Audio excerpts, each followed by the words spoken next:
So I'm going to go ahead and hit start. Are you a non-resident alien? And then here's a description on this. No. Was I exempt? And I am not exempt. And so here is, it tells you, right? We know most of the time no one is exempt from withholding. And then it's asking me my marital status. I'll just do single. Asking me if I want to use the estimator for the most accurate withholding. Do I want to use the multiple job worksheets?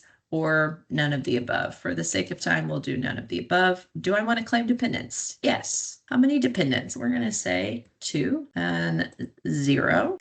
I don't want to collect the next step. And so then it's populated my W-4 down here. I'll be able to preview it. And what's nice is you saw me enter 2 dependents in there, and then automatically put $4,000 because I can't tell you how many times people that fill this thing out wrong and they meant something else. So it's going to take that and very simply translate it onto the forms. And then this is going to save electronically.